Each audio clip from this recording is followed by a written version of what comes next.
multiply as fast or whatever, they're going to have some predator wipe them out. Okay, I agree. That's just sad and tragic, but it happens. But natural selection is simply a stabilizing force. It's not a creative force. So I agree with natural selection, but it doesn't help your theory at all. Well, my theory is basically that you're saying that lies shouldn't be in books, and I'm considering these lies as being observations that are written in books, and that everyone has the right to not read these textbooks if they don't want to.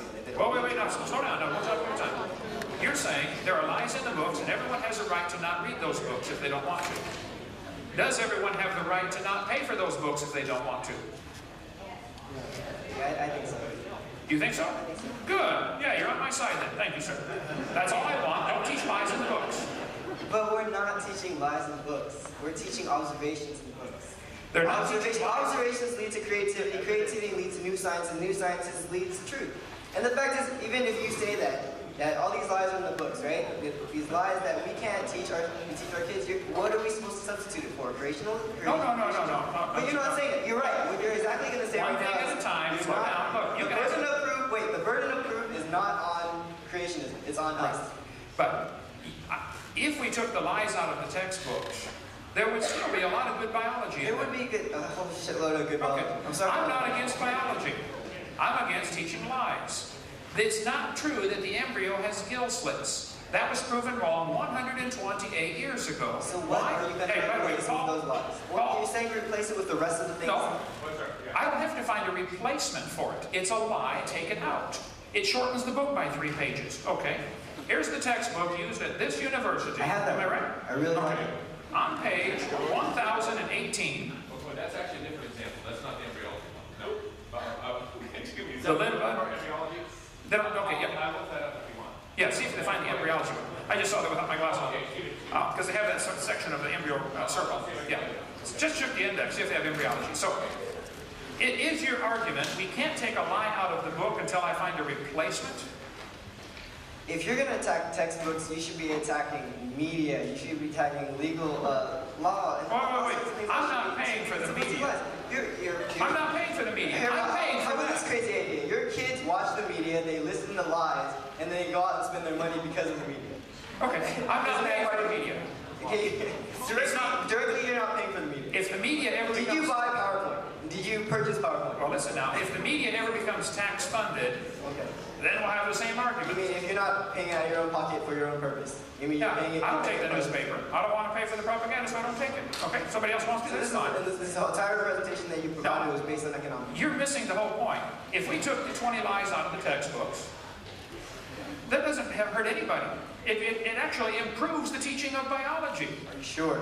Take lies out of the books. Let me ask you this. Take observations out of the books and what happens.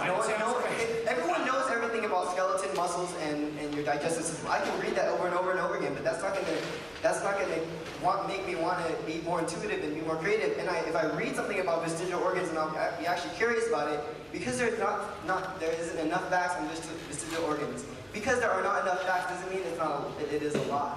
Wait. So I'm gonna go ahead and study more about vestigial organs because the fact is I'm a scientist and I'm interested. But if you take out these so-called lies, you're limiting people. You're limiting education. That's basically what you're doing. Okay. You listen to what you said. If we take lies out of the textbooks, we're limiting education. Okay.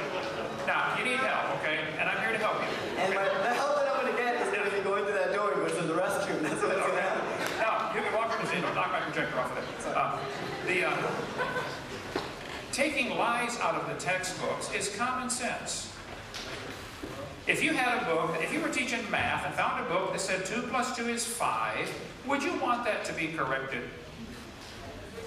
Of course. Is taking that out of the textbook, stopping education? No, it's helping education.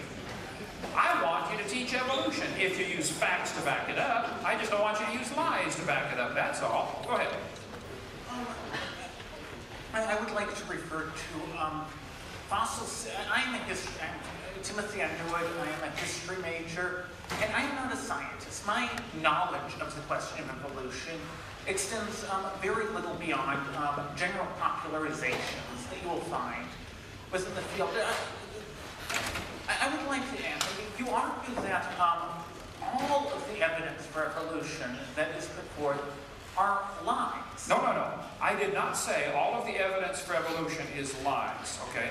And the things I pointed out are lies. Those all you need to move. Okay. All of the evidence that I'm aware of that is typically used to support the evolution theory has been proven wrong. Take it out of the books. Now, if that leaves you with no evidence, I'm sorry. Get a new theory. That's always fun. That's one thing. Did you find gill slits in here? No, I found two other things. Okay, if gill slits is not in there, this is wonderful. That's a success. Berkeley is not teaching one of the 25 lies in the textbooks. Yay! Insects being resistant to insecticide. 437 of this book here, sixth edition, and it says under the title of examples of provide evidence. Examples of natural selection provide evidence of evolution. So on page 437, if you go 2 pages over 439. Wait, don't lose it. Okay, then we find the homology. That's on 439. Okay, so they're saying similar structures in the forelimbs is evidence for evolution. Okay, they're welcome to believe that. But similar structures in forelimbs might be evidence of a common designer. The Honda and the Toyota both have 4 wheels. That doesn't prove they came from a skateboard. It's a good design that works. So this is an example of propaganda, not science. This is right on topic here.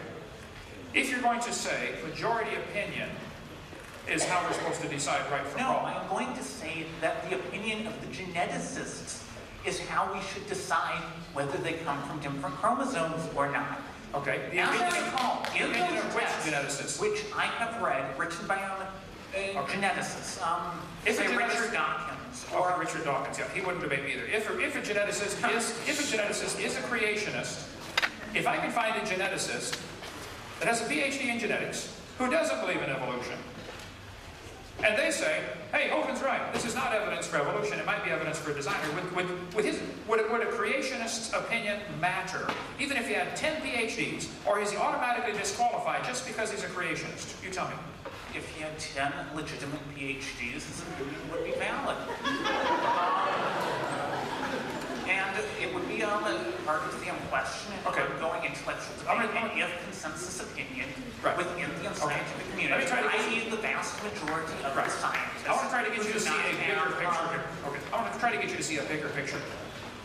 I have several people on my staff, I think 7, who are from the Soviet Union, okay? Including my daughter-in-law. If a teacher stood up 10 years ago in the Soviet Union and said, kids, I don't think communism works. I think capitalism is a better system. Would you agree, 10 or 15 years ago, that teacher would certainly lose his job and possibly lose their life. They certainly would end up in Siberia if they're still alive. There would be a great pressure.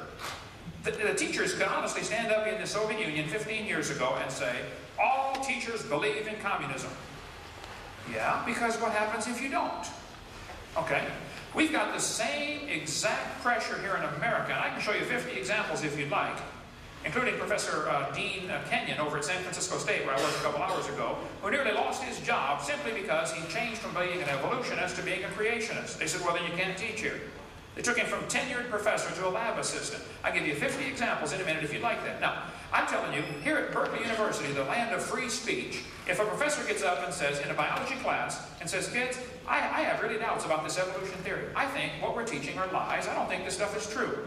They would lose their job. You don't have free speech here. You guys don't know the first thing about free speech at Berkeley University. I would agree that most likely should a professor stand up and say, I do not any longer believe in evolution, he would be in extreme danger of his job. However, because